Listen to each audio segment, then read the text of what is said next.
might be the charge are, suppose this is a lamina. Suppose this is a lamina. Charges are present discretely, far apart from one another. Means suppose here 3 charge localized, here 2 charge localized, again here 1 charge localized. Means these are discrete things. And another thing may happen, there is a continuous distribution of charge. Suppose this, then again as a continuous manner the charge are distributing. So 2 things we will do here in this chapter. First of all, the charge or Coulomb's law for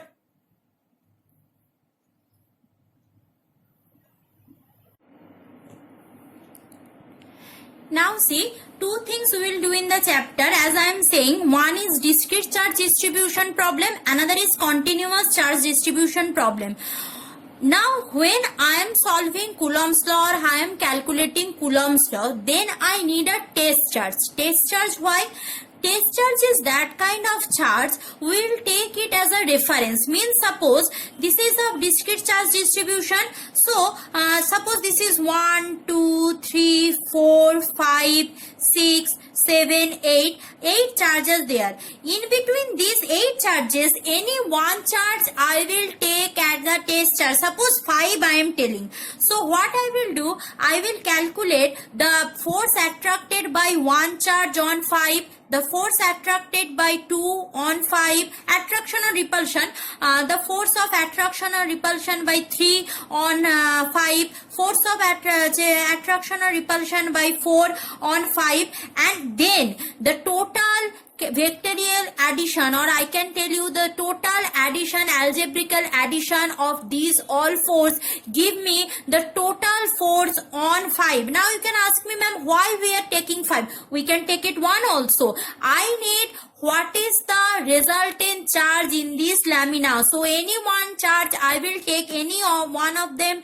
charge I will take as the test charge. On that, what are the force applied I will calculate, then I will add together. So how I will calculate, that is called the principle of superposition theorem. Principle of superposition theorem. So what is that? From principle of superposition theorem, suppose I am telling this one charge is my test charge. This is the test charge. This one is test charge. So what I will do?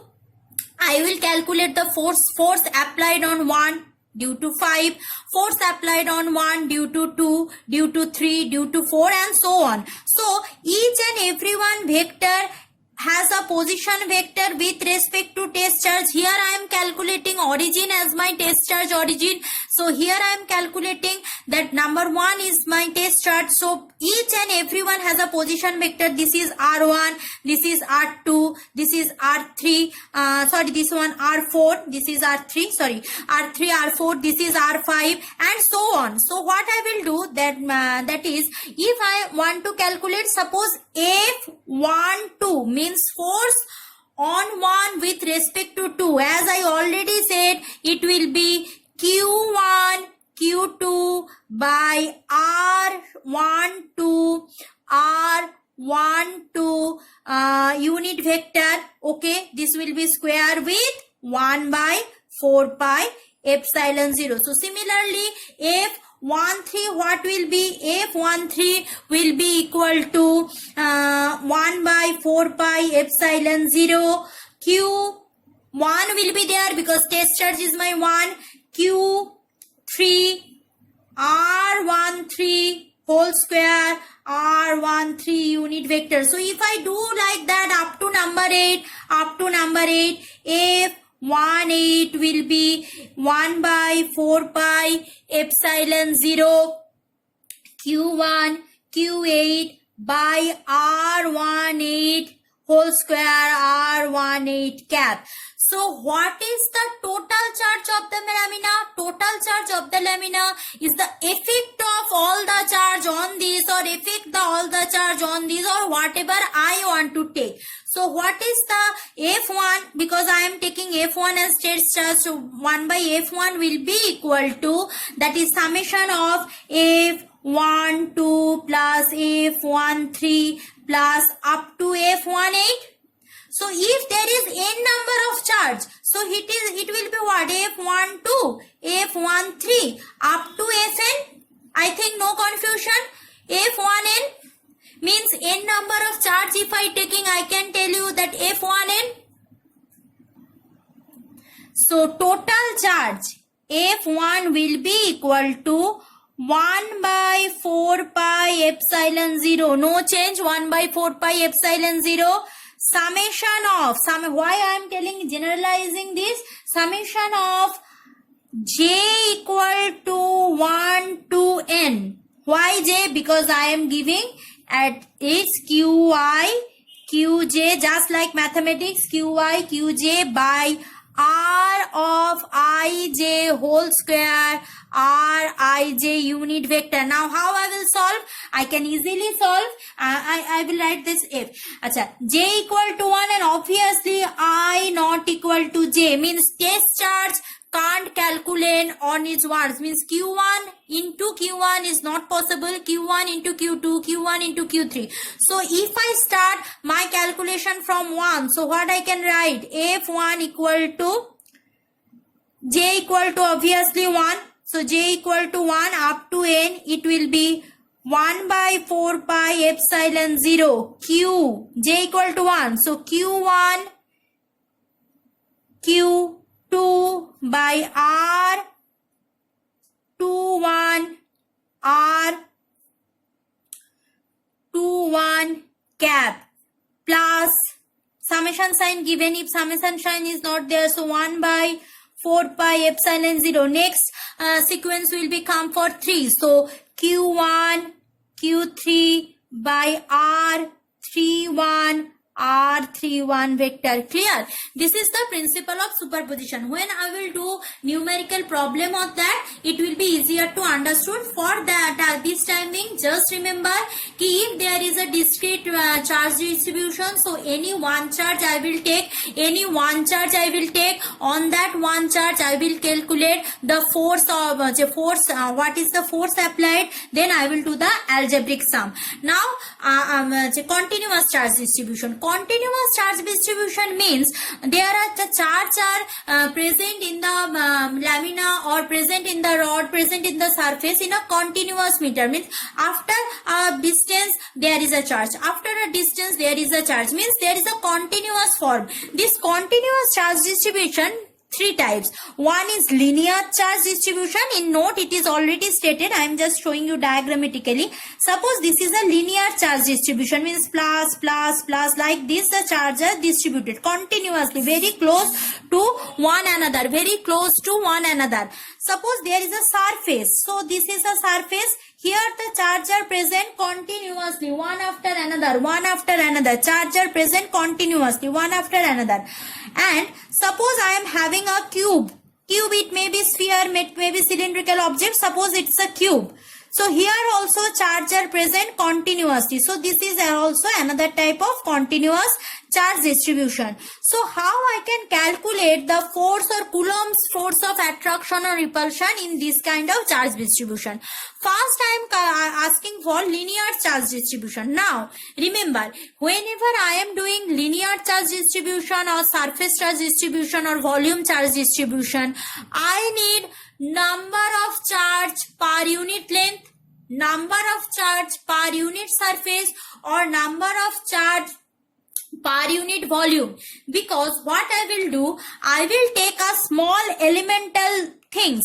Small element I will take. So on this small element, what is the effect given by the test charge? Clear?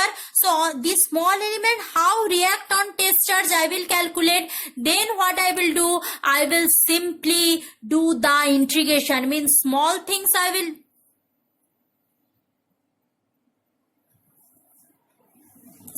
শেষ করতে দেবে না, principal upload করছে না আর আমি এত data কোথায় পাবো কে জানে। Now see what I will do, I will take a the effect given on the small elemental thing by a test charge, then I will do the simply multiplication.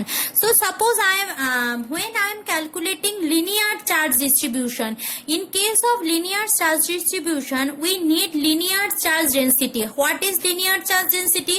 Linear charge density denoted by lambda means number of charge per unit length, number of charge per unit length. Remember, so linear charge distribution, lambda is what? Lambda is number of charge per unit length. So lambda will be equal to Q by L. So number of charge is per unit length. So surface charge density denoted by sigma. Sigma equal to number of charge per unit surface. Number of charge per unit surface. Similarly for volume is number of volume, it is denoted by rho, that is volume charge distribution. This is linear charge, this is surface charge, this is volume charge.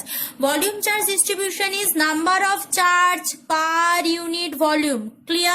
So when I am doing that linear charge distribution, suppose I am having a linear charge distribution, this whole length is suppose L.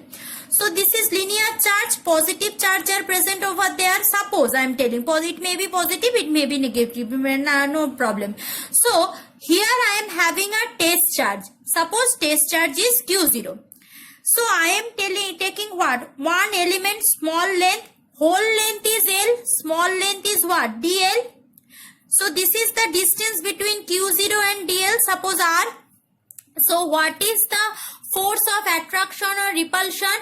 Force of attraction or repulsion, this is a small element, so force also I am taking what? The small force, so I will denote it by dF. So in place of F, I will write dF. Other things remain same, means 1 by 4 pi epsilon 0. 1 by 4 pi epsilon 0 Q0. Here what will be in place of that DL length, what will be the charge? Small length, small charge GQ.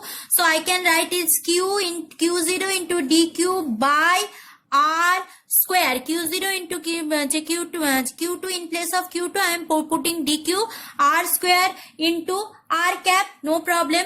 Now DQ. So here I am calculating whole charge, here the small charge. So in place of DQ, what I can write? So here DQ will be equal to lambda. Lambda is the constant quantity, linear charge distribution, lambda into DL, because small length, lambda DL. So in case of DF, what I will put? DF equal to 1 by 4 pi epsilon 0 Q0 lambda DL by R square R cap. Now here I am having DF, means only for this element I am calculating. Here also small for this length. So total F will be integration over L 1 by 4 pi epsilon 0 lambda DL Q0 will be here R square. So when I will do the integration, this is constant, this is constant, this is constant. So integration will be only over DL on length.